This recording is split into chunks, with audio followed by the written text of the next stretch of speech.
Let's start with the entry requirement. You have to be 1585 to enter, and the game is going to cap you at that light level no matter how much higher you are. A lot of the difficulty of Grandmaster is the forced level gap between you and the enemies you're fighting. If you're LFGing and there's a dude at 1700 that has something to say about your light level, they don't know what they're talking about, you're fine. Moving on to loadouts, Arbalest is king here. There are plenty of other viable options, but when it comes to making GM content, I prefer to stick with loadouts that a vast majority of the community will be able to throw together out of their vault.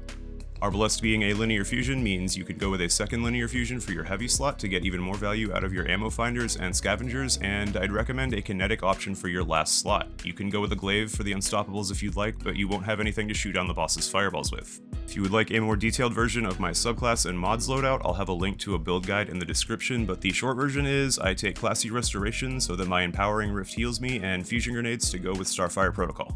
The way you use this is grenade kills recharge your rift, and doing damage in your rift recharges your grenades. I use elemental ordnance to create wells with grenade kills, seeking wells so my team doesn't have to go get them, elemental charge to become charged with light, and protective light to avoid getting one-shot by a light breeze. Keeping in mind that by default elemental wells give you energy for your lowest ability, I recommend keeping your melee off cooldown as much as possible so that the energy you generate from your wells always goes either to your grenades or to your rift. Starting off here, I always opt to go left. Try not to get too close to the battle, they can aggro on you and end you in a fraction of a second. I've seen this turret get enough free kills that it's the actual first thing I kill in this GM. There's another turret at the end of this side path, one on ground level, and two on crates outside the ship that blend in with the scenery pretty well. There's also an unstoppable champion in the initial encounter you'll want to take out for platinum rewards. The barrier champion should be a priority when you start pressing forward. Once you're down to a few enemies left, they all retreat back to the entrance of the tank, and it's preferable for the barrier champion to not be one of them.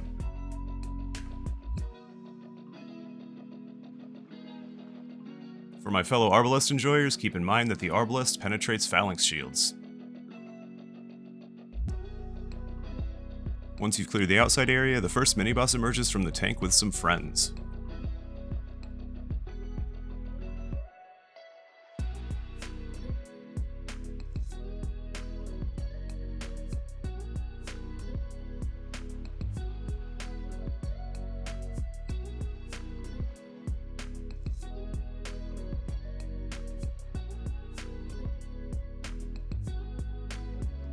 This miniboss is one of few that doesn't have a stomp mechanic, and you need to be at range for the minigun or micromissiles. What that translates to is the easiest way is to have someone run at them and stay in melee range.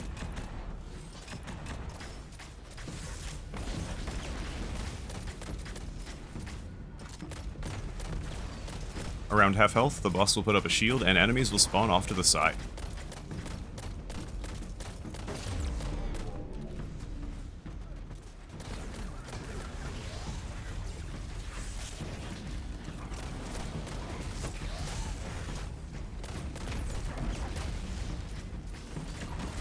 The best way to deal with the generator is to play aggro hot potato, taking turns shooting it, but don't get greedy. The time to kill on that minigun is roughly the time it takes you to blink.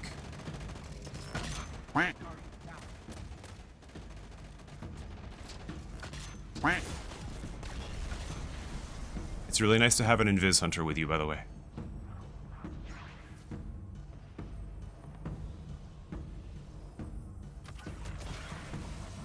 Proceeding inside, if you kill any enemy in the tank room, it starts the first wave and you can get a couple free interceptor kills before you jump down. Cut them down if you can. If it must be done.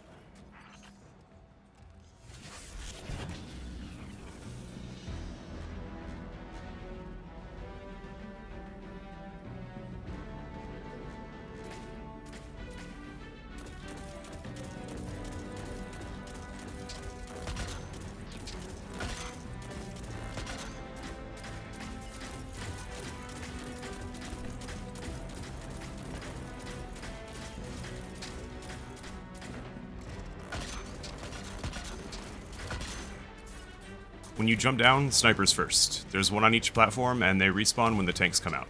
Try to avoid being out of cover for too long until the barrier champions are down.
Warhounds will spawn on both sides of the room when enough enemies are cleared out. They'll kill you as fast as anything else if you give them the chance.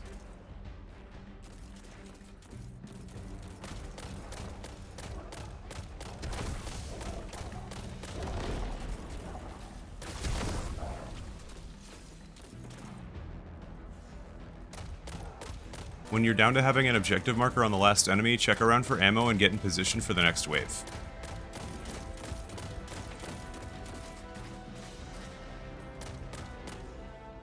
Hard focus one of the tanks as soon as they spawn. Having crossfire coming from both of them drastically reduces your chances of making it through this encounter, and this room is by far the most difficult part of the run.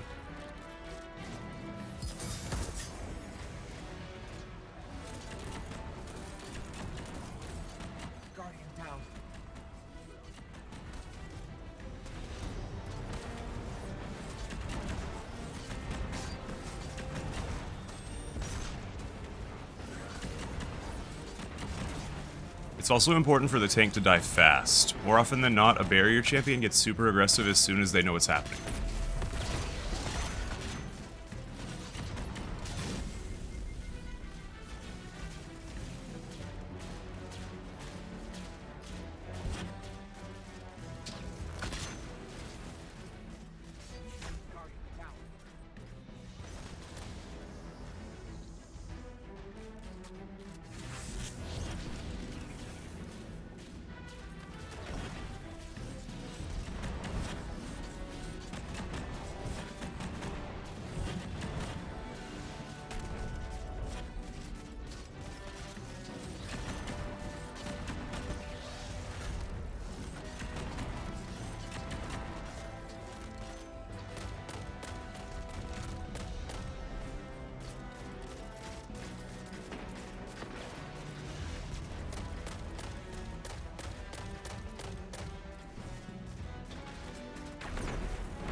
Quick side note, there are times when someone dies and it puts their ghost in an unreachable spot. Oh yeah, what the fuck is this? I'm down here, dude.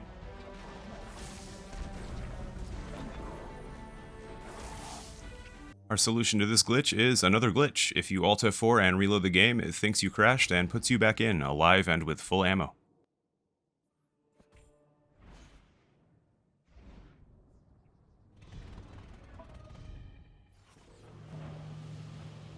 Moving on to the power cores. In this first area, grabbing the power core makes the next group of enemies come at you really fast. Be prepared when the door opens.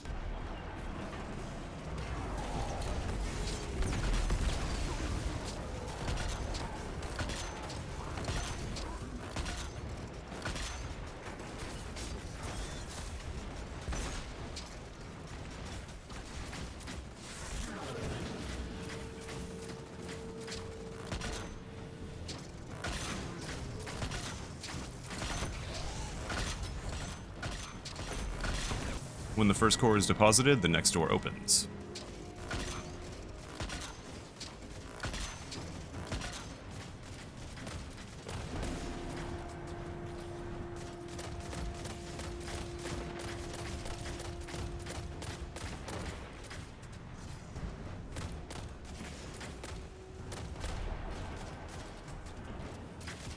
Beware of turrets, they are everywhere, and just like in the first area, they blend in pretty well.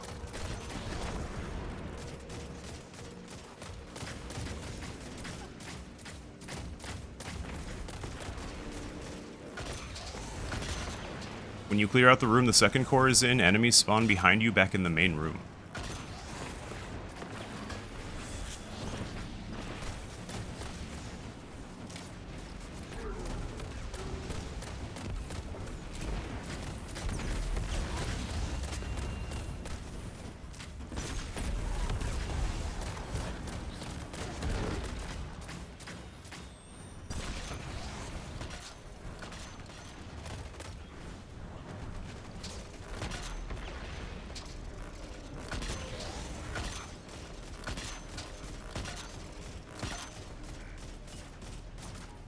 Once the second core is in, the way forward opens. If you have your super through any of this power core section, feel free to use it, as you'll get it right back once the boss encounter starts.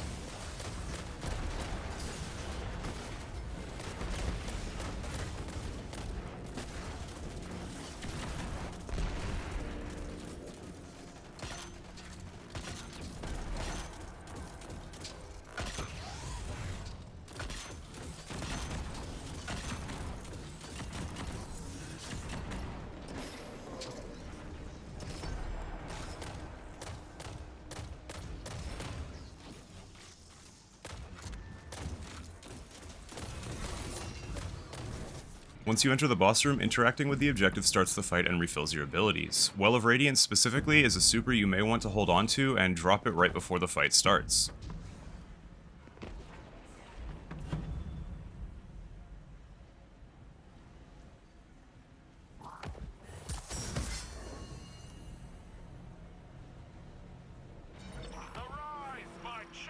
A general overview of this boss is, shortly after you begin, you'll have ads jump down close. Then, before and after every 30% threshold, you'll have more ads. An unstoppable champion comes out on each side when the boss puts up a barrier. There's lots of fireballs, and the furnace beneath the boss platform is something you'll want to be prepared to utilize to escape at all times. When the furnace is on, stand in the center against the wall to avoid getting burned.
The boss will spam fireballs pretty constantly after putting up a barrier, but the fireballs aren't infinite. I want to say there were 11 sets of them in Season of the Lost, but they do run out, and it does make taking down the barrier a lot easier without them.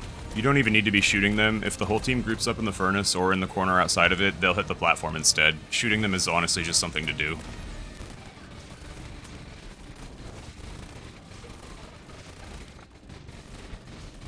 Breaking the barrier is another round of aggro hot potato.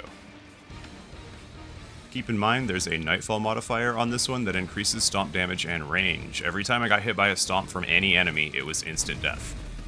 At some point during the fight, the whole team is going to want to reposition to the other side of the map near the entrance. The fireballs from the second barrier phase, 2/3 of the way through, can't reach there. Some people prefer to reposition after the first barrier, others choose to do it before the second barrier. The important thing is to communicate what the plan is, or in my case, to listen when the plan is communicated. Because it definitely was, and I autopiloted back to the wrong side anyway. 3 runs in a row, too. Like, I have no excuse, but I do have an Invis Hunter on my team, so everything is fine.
These little things that extend above the boss's head are part of the hitbox, super useful for safely recharging grenades in a rift.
I don't know what it is with this room in particular, but enemies teleport, and they're kind of assholes about it.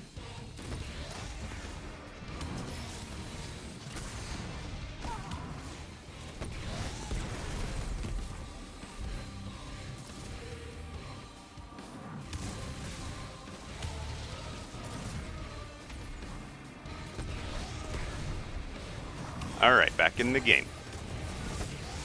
And I'm gone.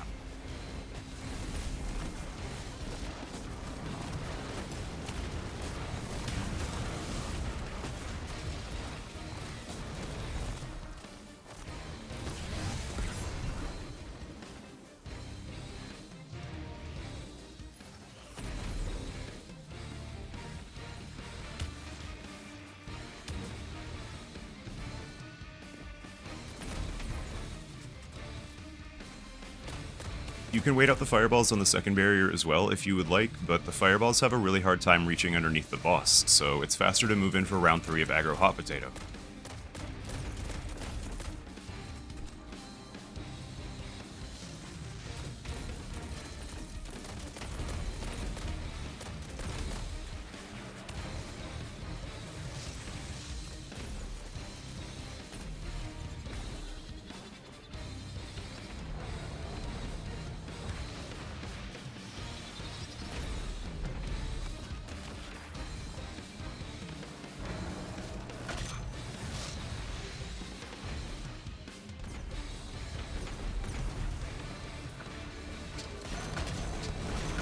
Don't forget that there's going to be more ads after every barrier.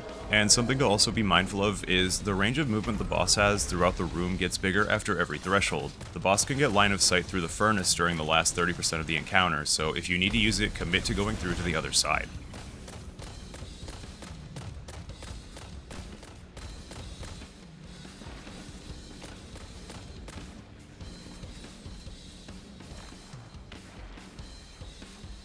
At this point, use what special and heavy ammo you have left to finish the run.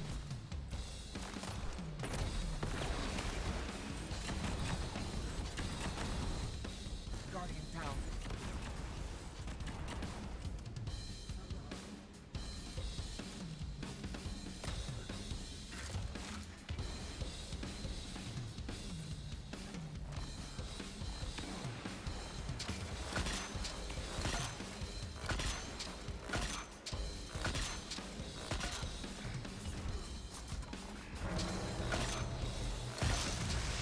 Don't forget to like and subscribe if this helped you out, and good luck in there.